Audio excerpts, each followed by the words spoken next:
So when people write about the history of this moment in the United States, when they write the history of what was happening in the 2020s, when democracies in some cases were falling into authoritarianism and dictatorship, when lots of democracies around the world started sliding in that direction and then fought their way back, what will the story be about us in our country in 2025?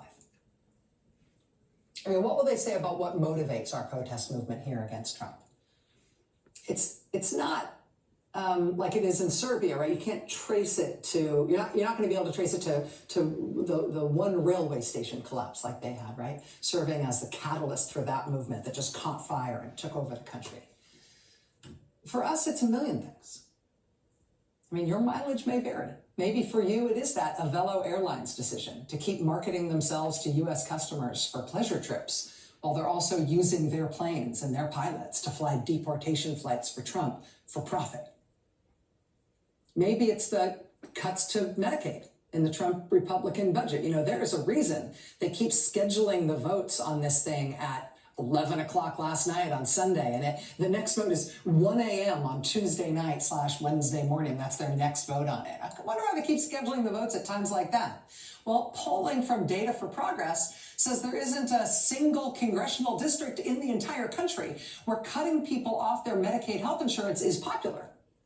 But Trump and the Republicans are trying to pass this thing to take health insurance away from at least 5 million Americans, and likely millions more than that. Maybe that's it. Maybe for you, it's the National Weather Service's offices being so cut down by Trump that in many places they can now no longer staff our National Weather Service offices overnight. They don't have staff there at night because, oh, you know, who cares? Obviously, dangerous weather always confines itself to business hours, right? Maybe it's the ongoing disaster at Trump's FAA, where our nation's air traffic controllers are losing communication with planes over and over and over again now at multiple major airports. Maybe it's the Trump Republican plan in this budget to sell off thousands and thousands and thousands and thousands of acres of U.S. public lands that belong to the American people that we will never get back after they sell them off. Maybe it's the fact that Trump has now got inexplicable AI chatbots answering the phones at the Social Security Administration. Chatbots that appear designed simply to make you hang up in frustration without ever getting the help you need to, say, locate your missing check. Maybe it's that Trump is cutting the program that helps babies born with health defects. Maybe it's that Trump is stopping support for Narcan, which does nothing except save the lives of people who are overdosing. Maybe it's the fact that Trump is sending hundreds of tons of perfectly good food, enough to feed 1 million people for 3 months. He has sent that food to instead rot in 4 government warehouses in Dubai and Djibouti and Houston and South Africa, because the sign-off to allow that food to be given to starving people is sitting on the desk of a 28-year-old with 0 government service experience who has nevertheless been put in charge of the fate of 1 million people at least because of his connection to the president's top campaign donor.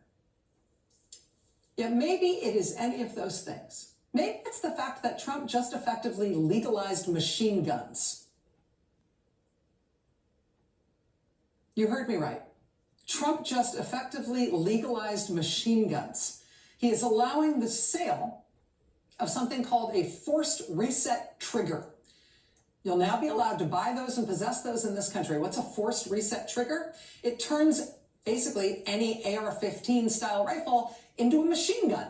Just hold the trigger down and fire all your ammo. Trump's Attorney General says they are now allowing those devices to be sold, again, effectively legalizing machine guns in the United States, because she says, in her words, it will, quote, enhance public safety.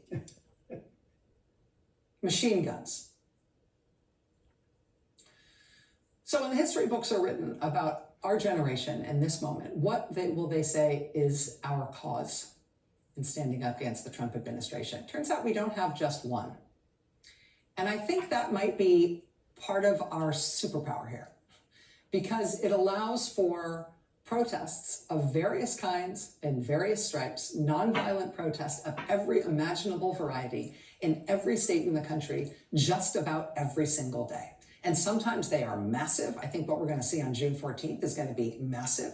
Sometimes they are a few people. Sometimes they are 15,000 people across 30 miles of Illinois. But whatever we're doing, the various forms of pushback against Trump are also working in various ways every day. Today, for example, a federal judge